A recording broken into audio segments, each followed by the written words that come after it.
बच्चों, आज मैं तुमसे वही बात कहने आया हूं जो खुद भगवान श्री कृष्ण ने अर्जुन से कही थी। उठो, जागो और तब तक मत रुको जब तक लक्ष्य की प्राप्ति न हो जाए।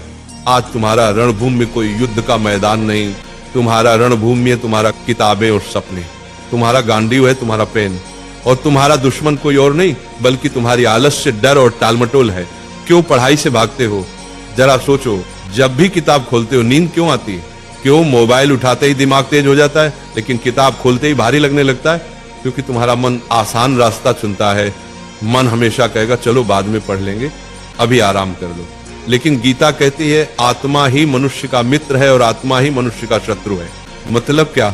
अगर तुम मन को कंट्रोल कर लो तो वही तुम्हारा सबसे बड़ा साथी है, लेकिन अगर मन ने तुम्हें कंट्रोल कर लिया तो वही तुम्हें बर्बाद कर देगा। अर्जुन भी डरा हुआ था। उसने कहा, हे माधव, मैं नहीं लड़ सकता, मेरा मन विचलित है। श्री कृष्ण ने कहा, हे पार्थ, उठो, तुम्हारा कर्तव्य युद्ध करना है और युद्ध से भागना अधर्म है। अब सोचो, अर्जुन को कुरुक्षेत्र का युद्ध जीतना था और तुम्हें अपनी पढ़ाई का युद्ध जीतना है। अर्जुन अगर मैदान से भागता तो इतिहास उसे कायर के रूप में याद करता। अगर तुम पढ़ाई से भागते हो तो आने वाली पीढ़ियां तुम्हें हारने वाले के रूप में जानेंगी। गीता का सबसे बड़ा संदेश है, कर्म करो, फल की चिंता मत करो। आज अगर तुम 5 घंटे पढ़ते हो तो तुरंत रिजल्ट नहीं दिखेगा, लेकिन ये मत सोचो कि मेहनत बेकार जा रही है। हर दिन का पसीना, हर दिन की पढ़ाई तुम्हारे अंदर ज्ञान और आत्मविश्वास का पहाड़ खड़ा कर रही है। फल अपने समय पर आएगा और जब आएगा तो दुनिया तुम्हारे कदम चूमेगी।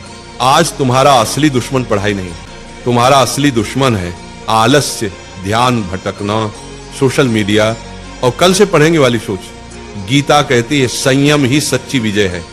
अगर तुम अपने दिमाग को मोबाइल से हटाकर किताबों पर टिकाना सीख गए तो तुम वही विद्यार्थी बन जाओगे जिसे देखकर लोग कहेंगे ये लड़का भगवान की दी हुई मिसाल है। याद रखो, अर्जुन ने युद्ध इसलिए जीता क्योंकि श्री कृष्ण उसके साथ थे। तुम्हारे पास भी श्री कृष्ण है, तुम्हारे गुरु, तुम्हारी किताबें और तुम्हारा विश्वास। जब भी थक जाओ ये मंत्र याद करो, उठो अर्जुन, पढ़ाई तुम्हारा धर्म है, पढ़ाई तुम्हारा कर्म है। तुम्हारा धर्म अभी सिर्फ एक है, पढ़ाई। बाकी सब इंतजार कर सकता है लेकिन समय नहीं। वक्त निकल गया तो कोई गुरु तुम्हें नहीं बचा पाएगा। अर्जुन ने मैदान में खड़े होकर कहा था, हे माधव, अब मैं तैयार हूं, अब मैं अपने धर्म का पालन करूंगा।